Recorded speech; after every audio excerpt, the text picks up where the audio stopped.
My name is Bernard Albertson, and for more years than I care to remember, I've been writing children's books. I have a series of books here that I'm going to share with you this morning, and I will share one story with you each week as we go along. The name of this book is So You Think There's No Santa Claus. Now, this book is about Santa Claus's journals, or St. Nicholas's journals. When he made deliveries, he would make remarks and write them down in a book or write them down in his journal. And I took some of those writings and created this book. I'd like to read you the dedication to this first book, the first of two. This first book is dedicated to my helpers, to all of you who take the time each year to put on the uniform and brave the weather and the crowds, to you who hold the children listening patiently to requests for things both wanted and needed, to you who spend the time in hospitals or stand in the cold ringing the bells, reminding everyone of your love for the needy, to you who in the true spirit of the Christ child show to the world the true spirit of Christmas. It is you who deserve the credit. I salute and thank you. That's a note directly from Santa Claus. Most sincerely yours, S. Claus. Now, this first thing I want to share with you, this first little story here, happened in Europe in 1936. Christmas of 36.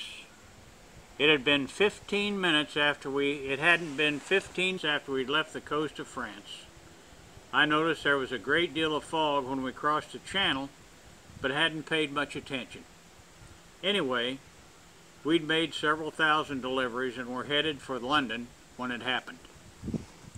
Fog bank. A huge fog bank. A London fog bank, no less. The boys, who were the deer, actually it was the boys and girls, but here I call them the boys. The boys were in it before we knew what happened. Normally when there's an emergency like this, the boys make an adjustment, and we are in and out of the situation without much trouble. My lead deer dropped down intending to get under it, under the fog bank, so we could at least see where we were going. We kept getting lower and lower, when suddenly we heard this terribly loud whistle. Well, it scared the boys something awful. To make matters worse, we found ourselves right in the middle of a thick black smoke that smelled a lot like sulfur. It was a train. There we were, flying right along about 10 feet above a train full of people headed for London town, in coal smoke. The next thing I know, we were turned on our side and all the presents in the sleigh were pushing against me. I was busy trying to get the boys turned back upright and holding everything in at the same time. We couldn't lose the toys. Just as I was able to get them straightened up, everything got really black, and we couldn't see anything at all. It was then I realized we were not only just above the train, but we were in a tunnel as well. We bumped the top and the sides of that black hole in the hill for what seemed like forever. Sparks were whizzing past, and presents were beginning to get skinned up. It was awful. When we came out the other side, we just had to stop for a while. I know. I spent at least half an hour brushing coal dust off the boys and myself.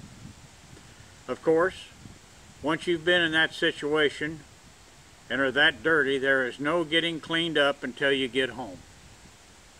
Anyway, for the rest of the night, I'm afraid I left the coal dust in every house I delivered to. Some of you may remember it, you moms and dads. Mrs. Claus wasn't happy about all the dust on my outfit either, and the boys griped for months. That was some night.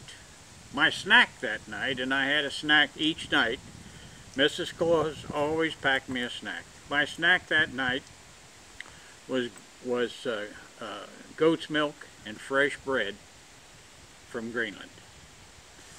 That's it for the story for this week. I'll see you back next week here about the same time. You can find me on Facebook, Bernard Albertson. Just type my name in and I'll come up on Facebook. Also, I'll be on YouTube. And you mind your moms and dads, and I'll see you around.